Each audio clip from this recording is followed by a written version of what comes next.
The silence in the Blackfeet tribal council chambers that particular Tuesday night wasn't the usual kind. The comfortable, sleepy quiet between agenda items, or the respectful, contemplative pause as an elder prepared to speak. No, this silence hummed with a different, almost predatory electricity.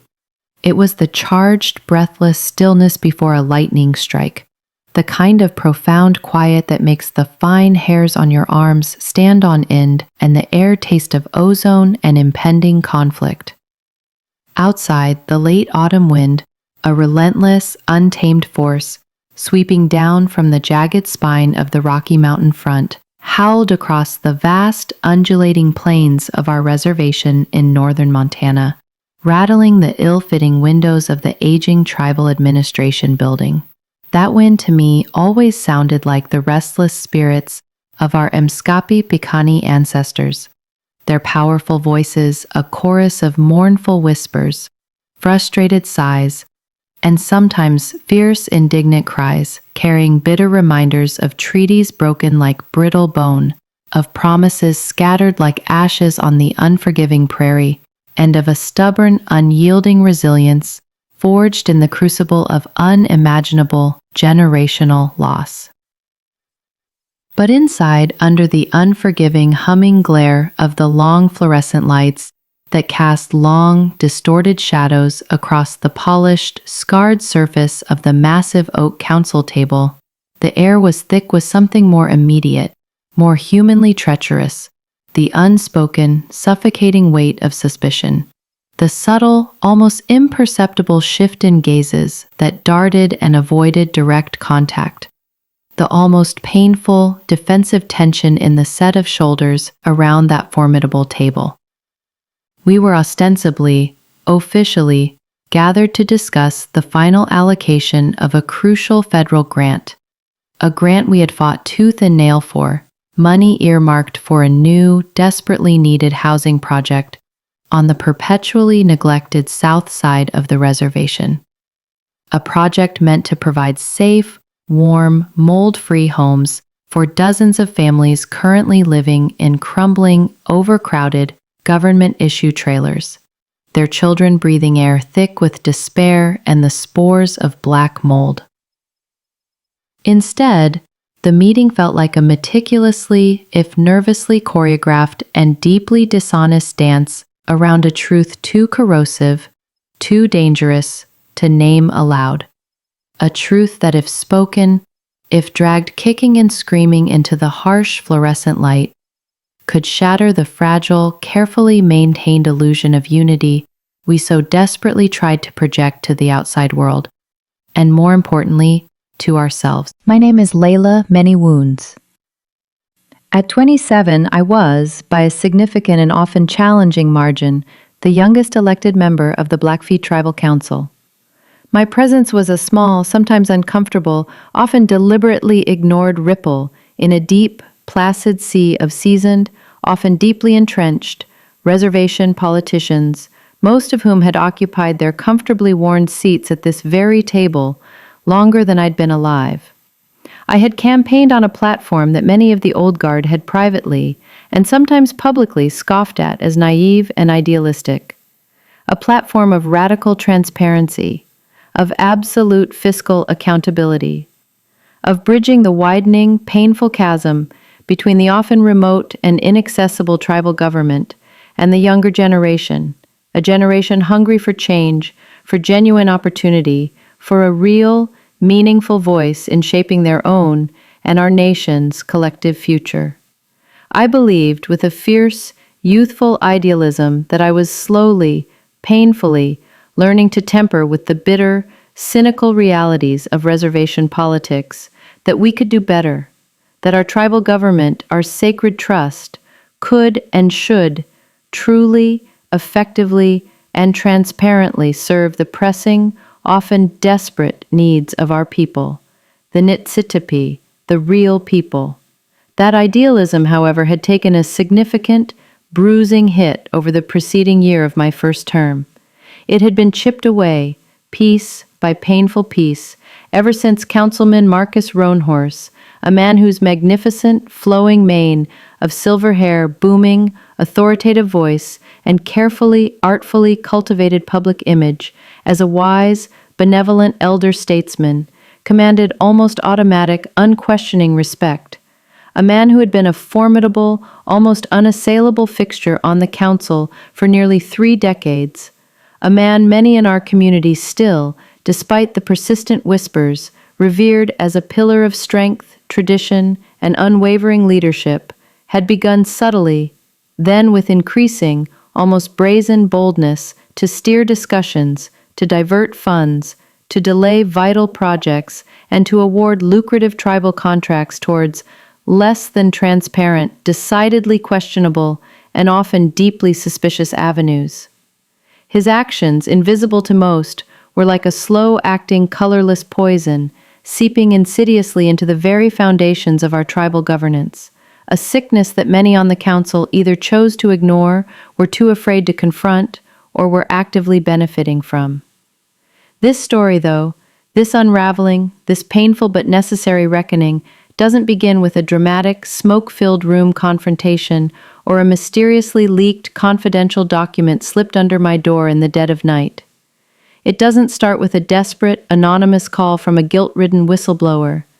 It begins incongruously, almost absurdly, with a pair of exquisitely handcrafted, breathtakingly beautiful, and They were things of breathtaking, almost sacred beauty, crafted from supple, brain-tanned deer hide, the color of rich, buttery cream, and adorned with intricate, perfectly executed, traditional beadwork in the bold, powerful geometric patterns and vibrant, soul-stirring hues of our Blackfeet people. Designs that spoke of the sawtooth majesty of the mountains, of the infinite wisdom of the stars, of the sacred, unbroken circle of life. They were displayed like precious, irreplaceable jewels under a single, dramatic spotlight in the expansive window of a high-end art gallery-cum-boutique in Bozeman, Montana, a trendy, breathtakingly affluent city several hours' drive from the dusty, unpaved roads and modest, often struggling homes of our reservation. I had been in Bozeman for a rare federally funded conference on tribal economic development, a fleeting, precious opportunity for professional growth that I had managed to squeeze into my already overstretched, almost impossibly demanding schedule as a councilwoman, a part-time law student, and a primary caregiver for my ailing, fiercely independent grandmother. I had ducked into the brightly lit, minimalist, and frankly rather intimidating shop during a hurried lunch break, drawn inexorably by the undeniable, heartbreaking beauty of the craftsmanship. A familiar, poignant pang of longing, of fierce cultural pride, mixed with a profound, almost overwhelming sorrow, tightening my chest. It was a longing for the days when such artistry, such dedication, such profound cultural expression was commonplace, an integral, vibrant part of daily life within our community.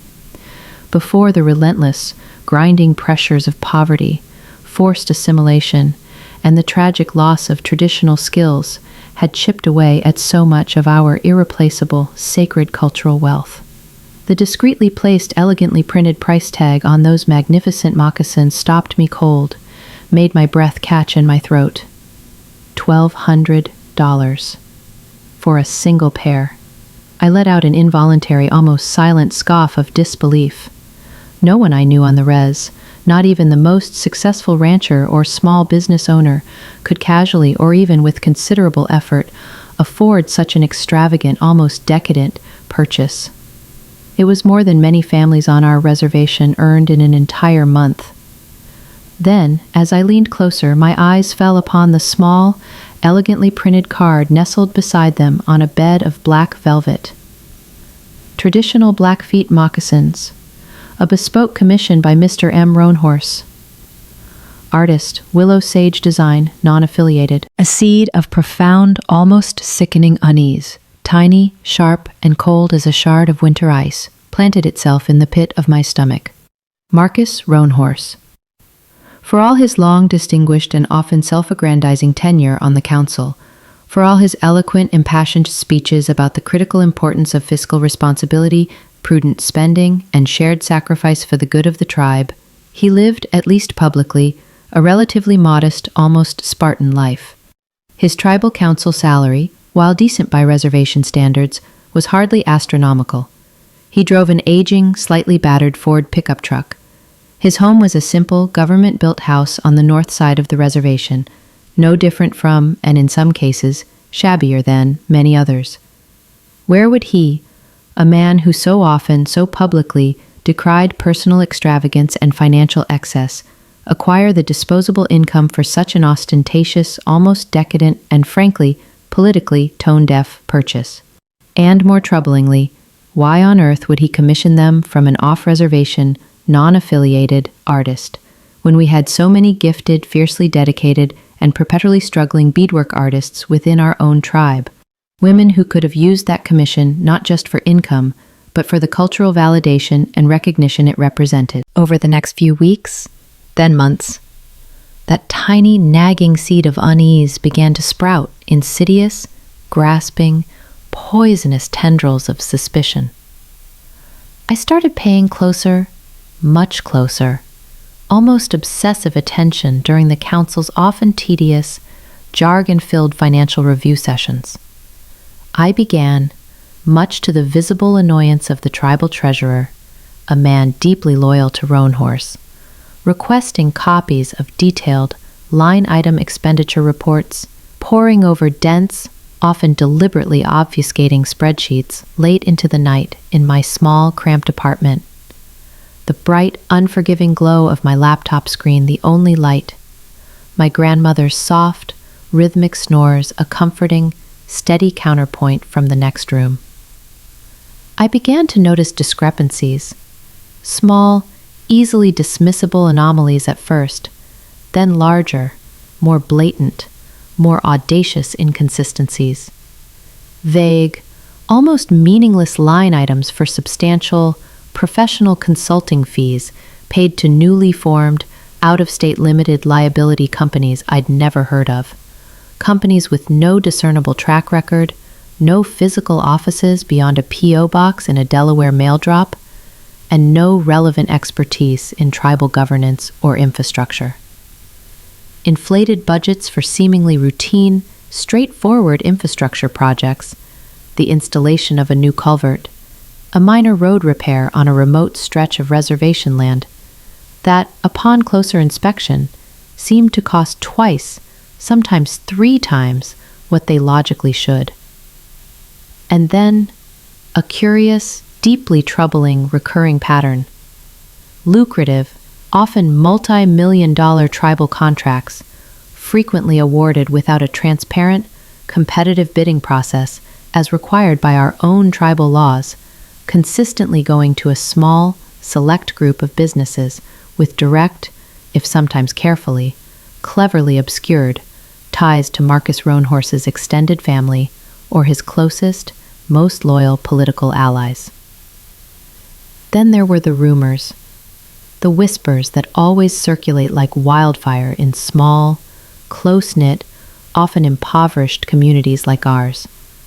Conversations in the tribal office hallways that would abruptly, awkwardly cease the moment I entered a room. Hushed, knowing discussions in the crowded aisles of the one and only reservation grocery store. Stories, at first fragmented and unconfirmed, then more detailed and persistent, of Roan Horse's increasingly and uncharacteristically lavish lifestyle began to surface. The brand new, top-of-the-line, gleaming black Cadillac Escalade he'd suddenly started driving.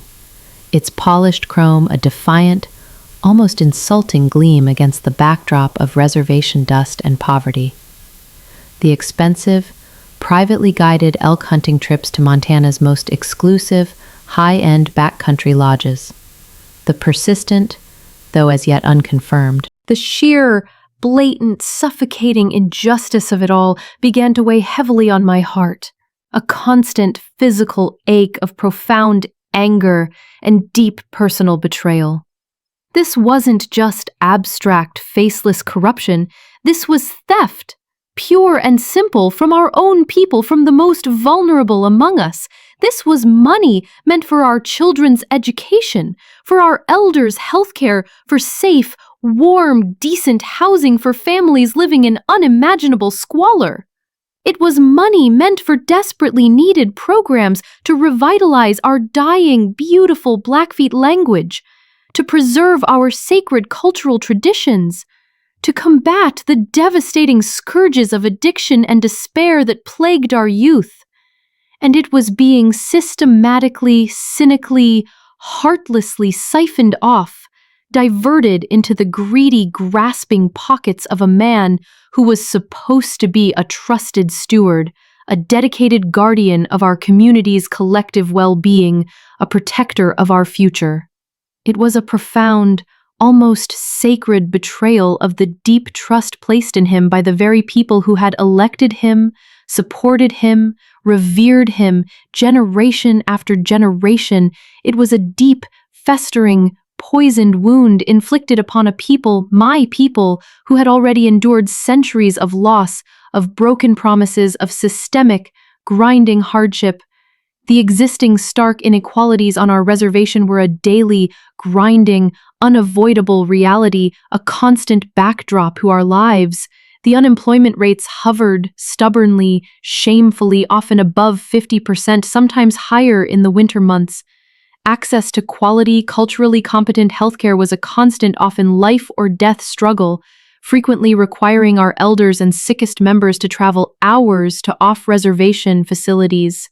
Substance abuse and its attendant, soul-crushing despair cast long, dark, devastating shadows over too many of our families, stealing our young people, our future.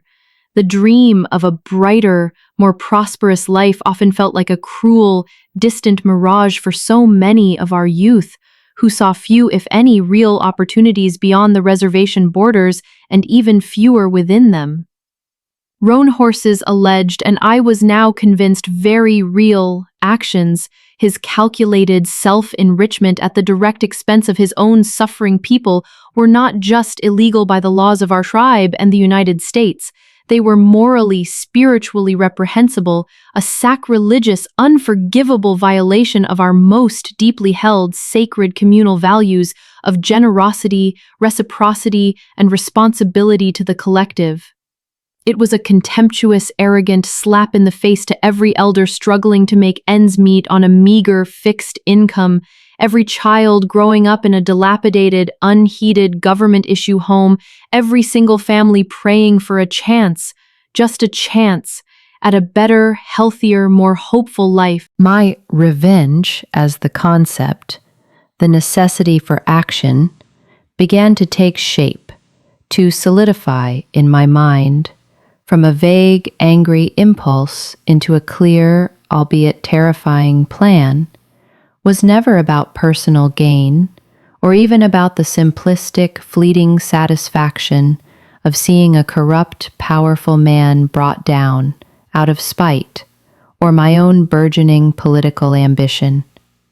It was about something far deeper, far more fundamental, far more important than my own feelings or career. It was about accountability. It was about restoring a measure of desperately needed integrity, of honor, of basic human decency to our tribal government. It was about ensuring that the precious, limited resources meant for the collective good of our entire community actually reached the people who needed them most, not the already powerful and well-connected.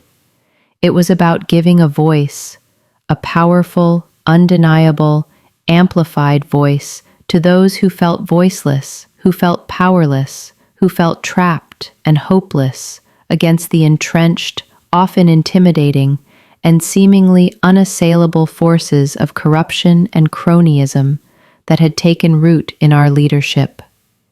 It was, quite simply, about the future survival, the health, and the spiritual well-being of our Blackfeet nation.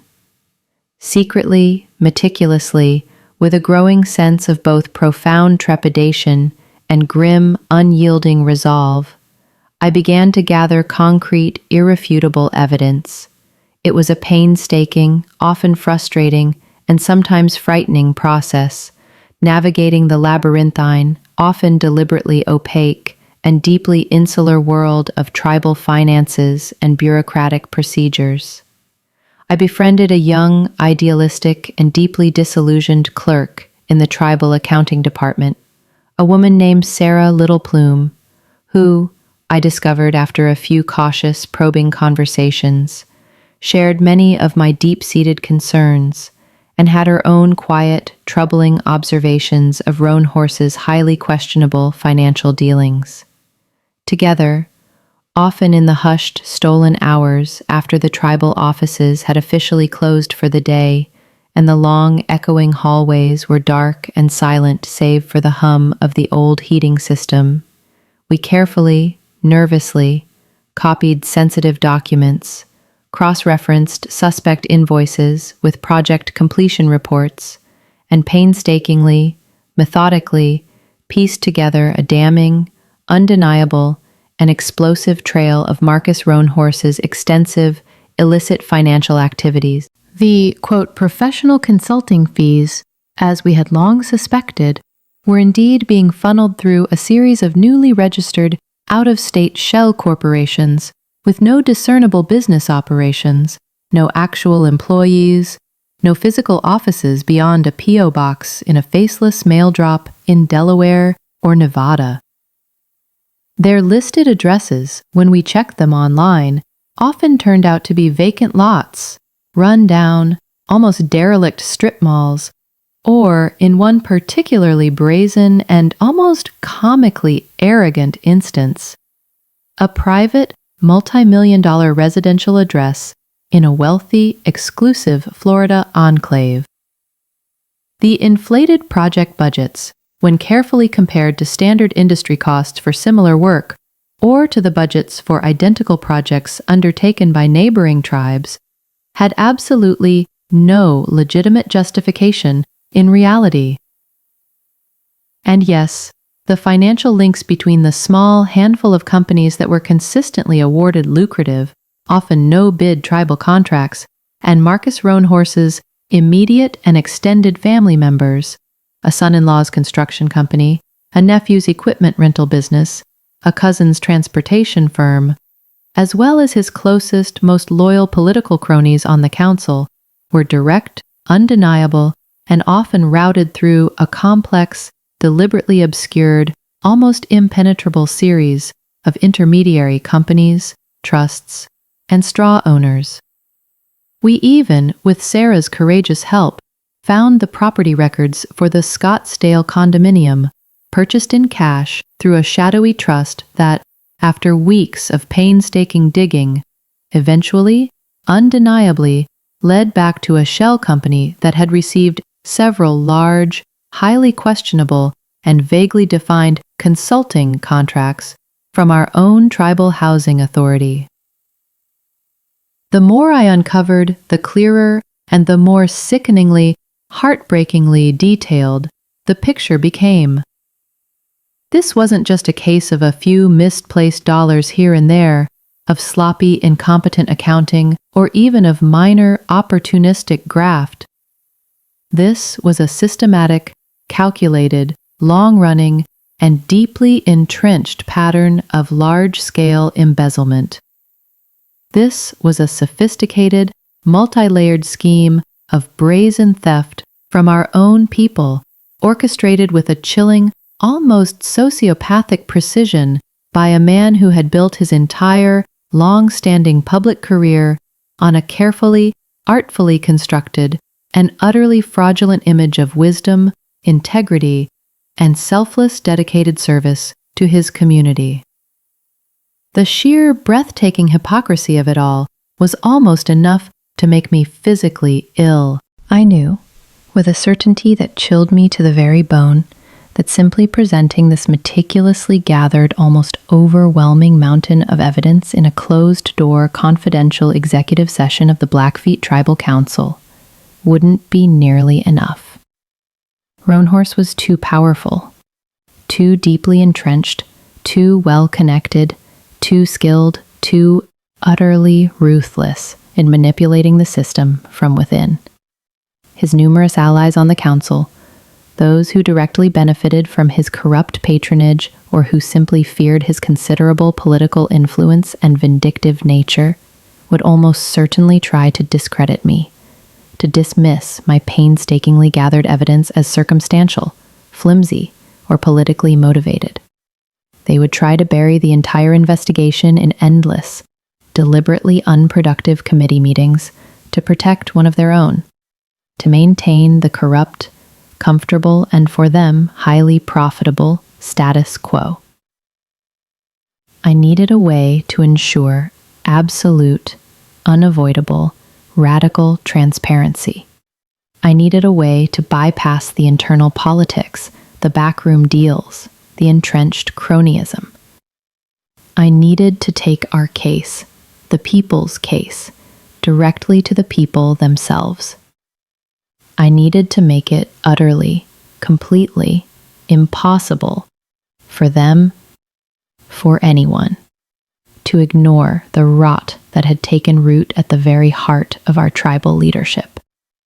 That's when the idea of the live-streamed tribal council meeting, the idea of a public, undeniable, and utterly explosive unveiling came to me. Our regular council meetings were, technically, according to our tribal constitution, open to the public, a proud nod to democratic principles and transparency. But in reality, very few tribal members could regularly, consistently attend in person. Most worked multiple, often low-wage jobs, had complex childcare responsibilities, or simply lacked reliable transportation from the more remote, isolated parts of our vast, sprawling reservation. Recognizing this persistent issue, and ostensibly to increase community engagement and governmental transparency, the delicious bitter irony was not lost on me. The council, at my own persistent urging, and with the support of a few other reform-minded members, had recently, and with much debate, invested in the necessary technology and personnel to live stream our official meetings online, via the tribe's official website and our various social media channels.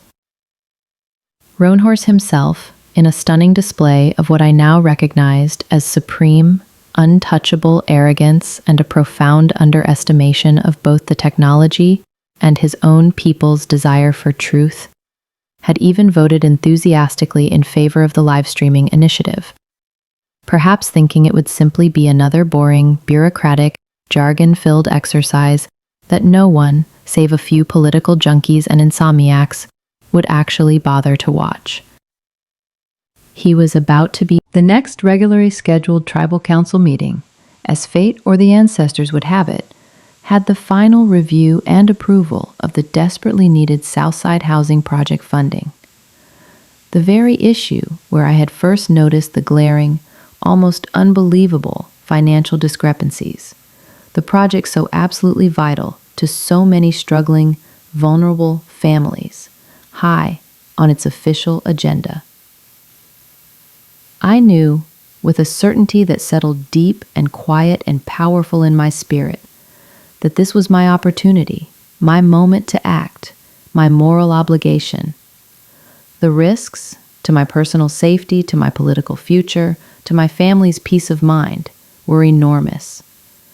But the cost of continued inaction, of allowing this profound betrayal to continue unchecked, was far, far greater. The day of the meeting, my hands trembled almost uncontrollably as I made my final, meticulous preparations. I had compiled all my explosive evidence, hundreds of pages of incriminating documents, detailed financial spreadsheets, revealing photographs, and damning property records into a clear, concise, and visually compelling digital presentation. A narrative of corruption that was impossible to misunderstand.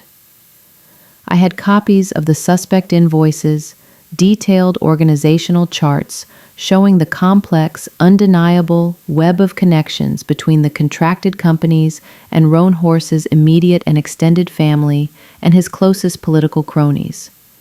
I had bank statements which I had carefully redacted to protect my courageous sources, but which clearly illustrated Roan Horse's sudden, otherwise inexplicable influx of substantial personal wealth, juxtaposed with the tribe's own official financial reports showing dwindling resources for essential life-or-death community services like elder care and youth programs. And I had a meticulously constructed, month-by-month timeline of the financial irregularities, set against a parallel timeline of Roan Horse's own sudden, dramatic, and previously unexplained increase in personal wealth and lavish, almost celebratory, spending. I rehearsed my presentation over and over again in the privacy of my small apartment, ensuring my voice would be steady, my arguments clear, my evidence irrefutable, my resolve unshakable. As the meeting began that evening, and as Sarah Little Plume, from her discreet, strategic position in the small glass-walled IT booth at the back of the chambers, gave me a subtle, almost imperceptible nod to confirm that the live stream was active, stable, and broadcasting clearly, a palpable sense of nervous anticipation, of unspoken, high-stakes drama, filled the crowded council chambers. Roan Horse, as was his long-established custom, held court, his powerful voice booming with a false, practiced bonhomie as he discussed the critical, urgent importance of the Southside housing project, his well-rehearsed words dripping with a paternalistic, self-congratulatory authority that now sounded utterly hollow, obscene to my ears. He looked supremely arrogantly confident, utterly untouchable, a silver-haired, benevolent patriarch presiding over his grateful, adoring domain. He had absolutely no idea what was about to hit him.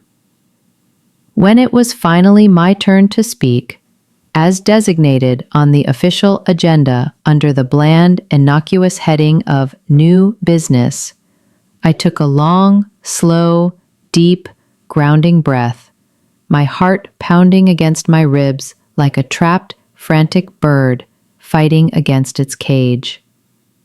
I arranged my notes on the heavy oak podium. I addressed the tribal chairman, then the other, suddenly very attentive council members, and finally, looking directly, unflinchingly, into the small, unassuming, almost invisible camera lens that was broadcasting my image, my voice, my truth to the entire Blackfeet nation, and potentially to the entire world, I began.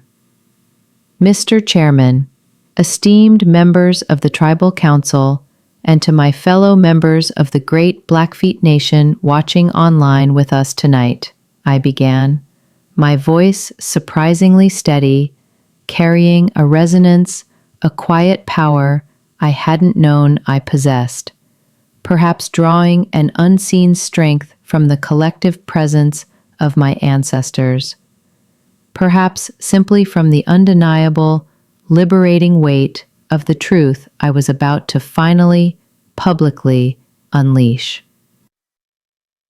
I stand before you this evening with a very heavy heart, but also with a profound, unshakable sense of duty to the people who elected me to this sacred office. I have serious and deeply, deeply troubling concerns regarding the proposed allocation of funds for this vital housing project. More than that, Mr. Chairman, my concerns extend to what I have, through painstaking investigation, come to believe is a broader, systemic, and deeply corrosive, a sudden, sharp, collective ripple of unease, of shocked, disbelieving silence spread like a shockwave through the room. Even the restless, habitual shuffling of papers and clearing of throats ceased abruptly, Every eye in the chamber was now fixed on me. Roanhorse's benevolent, practiced smile faltered, his brow furrowing into a deep angry V, but he remained silent for the moment. A flicker of something unreadable, perhaps surprise, perhaps cold calculation, in his usually impassive, commanding eyes.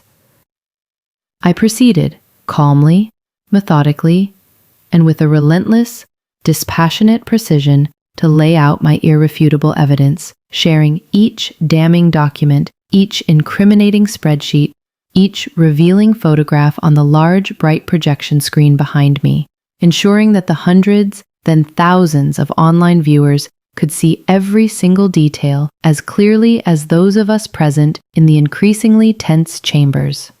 I explained the phantom shell corporations, their non-existent services, their exorbitant, outrageous fees.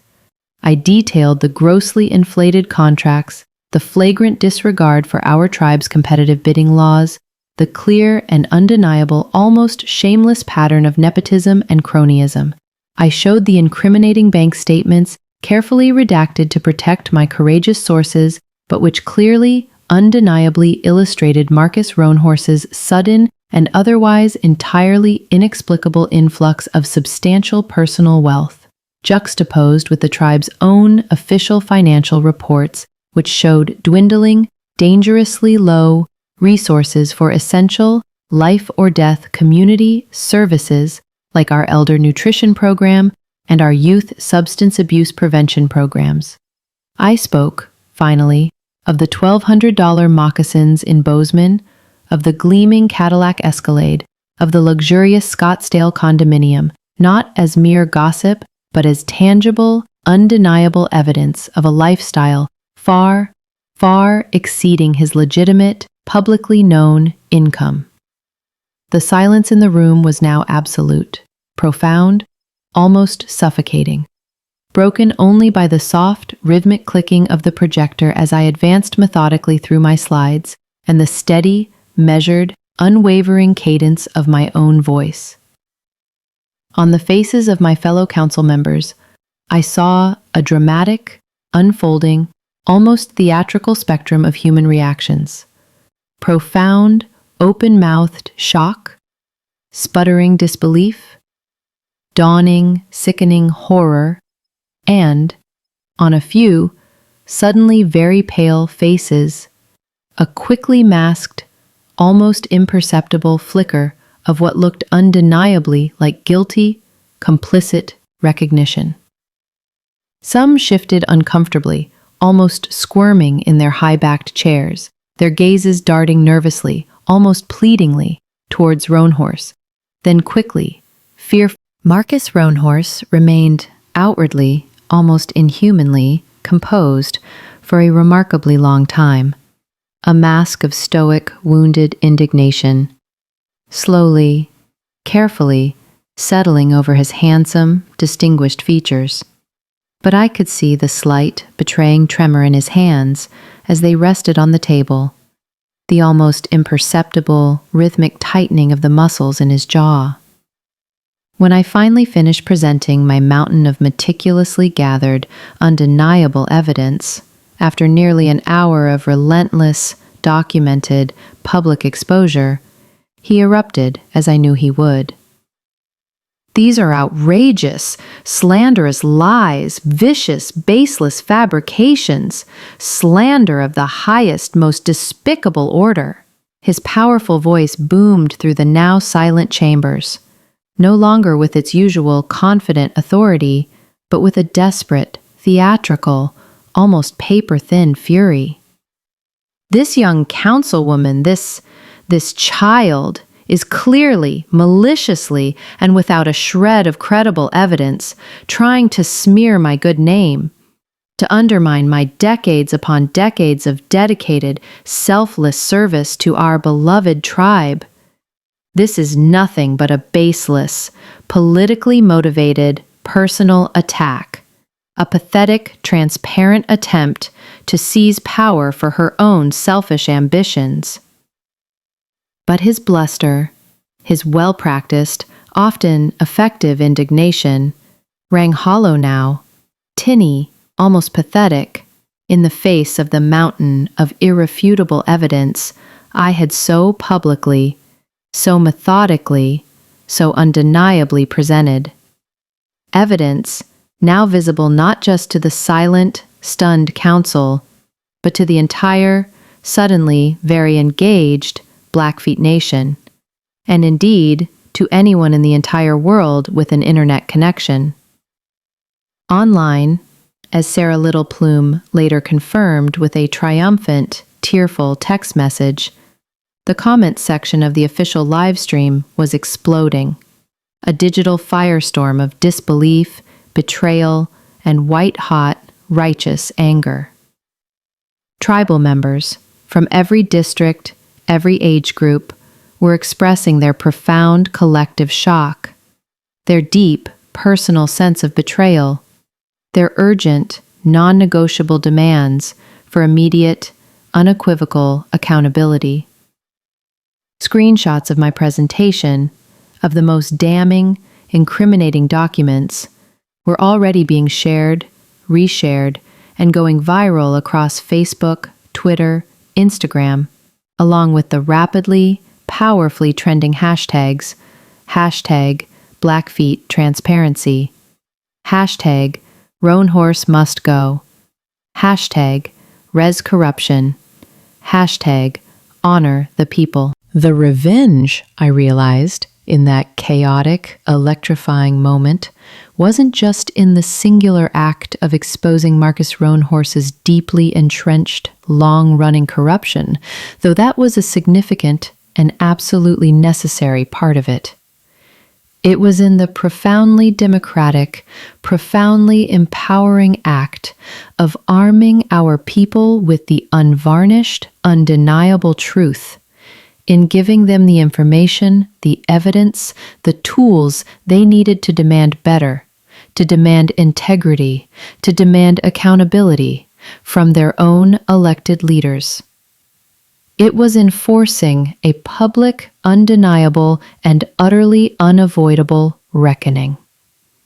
It was about shattering the cycle of silence, of fear, of resignation, of complicity that had allowed such corruption to fester in the shadows for so very long. The remainder of the council meeting dissolved into barely controlled, almost farcical chaos. Motions were made, shouted, seconded for an immediate, truly independent, and externally supervised investigation into my explosive allegations. Calls for Marcus Roan Horse's immediate suspension from all council duties, for his outright resignation, echoed through the chambers and reverberated with even greater force across the digital landscape. The tribal chairman, a man usually known for his calm, unflappable demeanor, was visibly shaken, his face pale, his hands trembling as he struggled, mostly unsuccessfully, to wield his gavel and maintain some semblance of order in the face of this unprecedented public implosion. Over the next few days, then weeks, the pressure, both internal from a suddenly galvanized community and external from a now curious regional and even national media, mounted relentlessly, inexorably. The tribal prosecutor, under immense, unyielding public pressure and with a clear mandate from the people, launched a formal, wide-ranging, and surprisingly aggressive investigation. Federal authorities, alerted by the sheer audacious scale of the alleged embezzlement of federal grant money and the viral, highly public nature of the exposé, began their own preliminary and then full-blown criminal inquiries. The story was picked up by local, then regional, then even a few national news outlets. The viral video clips of my presentation and the furious, heartbroken, articulate online comments from tribal members fueling the escalating and for the tribe, deeply embarrassing coverage. Marcus Roan Horse initially, predictably, tried to fight back. to rally his remaining dwindling supporters, issuing angry, blustering denials through his high-priced, off-reservation lawyer, and continuing to accuse me of orchestrating a politically motivated witch hunt, of being a naive, inexperienced puppet for unnamed, shadowy outside interests. But the sheer overwhelming weight of the documented evidence, now amplified 1,000-fold by the sustained, unwavering public outcry and the intense, unforgiving media scrutiny, was too great, too damning, too undeniable. His carefully constructed, lifelong facade of a wise, benevolent, self-sacrificing elder had been irrevocably, publicly, humiliatingly shattered. Within a single tumultuous week, facing almost certain impeachment proceedings by a newly emboldened and suddenly very righteous acting council, and a very real, looming, and terrifying possibility of multiple serious federal criminal charges, Marcus Roanhorse, the once untouchable, almost mythical titan of Blackfeet politics, resigned from the tribal council in utter, absolute disgrace. The aftermath, for our tribal government, and indeed for our entire community, was nothing short of transformative. Our tribe underwent a period of intense, often deeply painful, but ultimately profoundly necessary self-scrutiny and comprehensive root and branch reform. New, far stricter, almost draconian financial oversight regulations, drafted by a newly formed community-led committee, were implemented. A truly independent, empowered ethics committee with real sharp teeth and subpoena power was established to oversee all tribal operations. The demand for radical transparency in all tribal government business, a demand fueled directly by that single, explosive, live-streamed meeting and the powerful, viral, democratic reaction it ignited, was now an undeniable, non-negotiable political reality, impossible for any current or future elected official to ignore. The way we did business, the way we governed ourselves, the very relationship between the leadership and the people had been fundamentally, and I hoped, permanently changed for the better. For me personally, the experience was both profoundly, almost spiritually exhilarating and utterly, completely, bone-deeply exhausting. I faced some lingering, often nasty backlash, some veiled, anonymous threats from Roanhorse's remaining embittered and now disenfranchised allies, but the overwhelming, outspoken, and deeply moving support from the vast majority of the community was a powerful, sustaining, and protective shield. Tribal members, from revered elders to shy young children, would stop me in the grocery store, at the post office, at community events, not to gossip, but to offer quiet, heartfelt words of gratitude, of encouragement, their eyes shining with a newfound respect, and perhaps, more importantly, with a rekindled, fragile hope. Young people in particular, young men and women who had previously been cynical and disengaged from tribal politics, told me I had given them a reason to believe in the possibility of real, meaningful change, a reason to engage, to participate, to fight for their own and our collective future. Many of them decided to run for council seats themselves in the next election. The revenge, if it can even be called that, was complete, but not in a way that brought me any sense of personal, vindictive satisfaction or triumph. That was never the goal.